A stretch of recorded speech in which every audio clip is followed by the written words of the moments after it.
Hello everyone, welcome back to my channel. మేము all of the sudden ఒక trip ఇద్దామని decide అయ్యాము. Mango గార్డెన్కి వెళ్ళి అక్కడే వంట చేసుకొని తిందామని అనుకున్నాం అనమాట. అందుకనేసే ఈ హడావిడి మొత్తం. మేము అక్కడికి వెళ్ళి కొన్ని కట్లు తీసుకొని పొయ్యి మీద చేసుకొని తిందామని అనుకున్నాము. దానికి కావాల్సిన థింగ్స్ అన్నీ ఇక్కడ మా మదర్ మాకు రెడీ చేసిస్తున్నారనమాట. అండ్ మోర్ ఓవర్ అప్పుడప్పుడు ఇలాంటి ట్రిప్స్ ఫ్యామిలీతో చాలా అవసరం. మనం ఉన్న ఈ స్ట్రెస్ లైఫ్లో అప్పుడప్పుడు ఫ్యామిలీ ట్రిప్స్ అనేవి చాలా ఇంపార్టెంట్.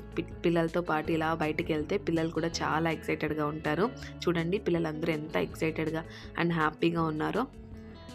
మేము ఎక్కడో బయట వచ్చాము, ఏదో చేసుకొని తింటున్నాము అని వాళ్ళకు ఒక హ్యాపీనెస్, మనకు ఒక స్ట్రెస్ బూస్టర్ అనమాట.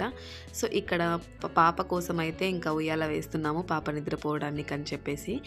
ఇంకా మేము అన్నీ తీసుకొని వచ్చుకున్నాము, ఇక్కడికే వండుకొని తిందామని చెప్పేసి. Chicken biryani and more over చికెన్ని కాల్చుకొని ఆ కట్ల పైన కాల్చుకొని తిందామనేసి ప్లానింగ్ అనమాట మాది. పాపనైతే పడుకోబెట్టేసాము, కాసేపుకి పడుకునేసింది.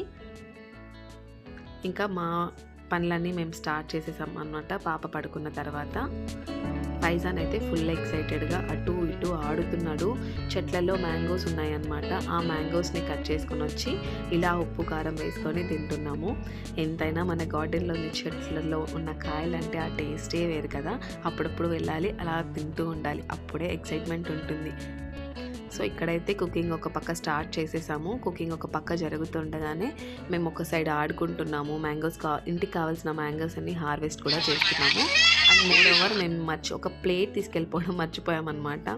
సో ఇంకొక బౌల్ని అట్లా రివర్స్ చేసి పెట్టామన్నమాట. నెక్స్ట్ ఇక్కడ కబాబ్ చేయడానికి, కాల్చడానికి చికెన్ దాన్ని ప్రిపేర్ చేస్తున్నారు అమ్మ. ఇక్కడ చూడండి ఫరీన్ అయితే గ్రేప్స్ తింటూ ఆడుకుంటుంది, నిద్ర లేసేసింది. మీకు కూడా గ్రేప్స్ తినిపిస్తుంది. సో ఈ చికెన్ అయితే రెడీ అయిపోయింది. కాసేపు మ్యారినేట్ కోసం పెట్టేసాము. అండ్ దెన్ ఆఫ్టర్ నాన్న దీన్ని కాల్చడానికి దీంట్లో అరేంజ్ చేసుకుంటున్నారు. ఆఫ్టర్ అరేంజింగ్ ఆల్ దిస్ ఇంకా దీన్ని డైరెక్ట్ కాల్చుకొని యమ్మీ తినేయడం అనమాట. ఆనియన్స్తో నంచుకుంటూ యమ్మీ తినేయడం. ఫుల్ మంట వస్తుందన్నమాట. ఆ మంట పైన అలా దాన్ని కాల్చి తింటుంటే, ఆ గార్డెన్లో అలా తింటుంటే ఎంత టేస్ట్ ఉందో ఫ్యామిలీతో పాటు. మస్ట్ నీడెడ్ ట్రిప్స్ అనమాట. ఇలాంటి ఫ్యామిలీతో ట్రిప్స్ అన్నీ must needed. Thanks for watching. Bye.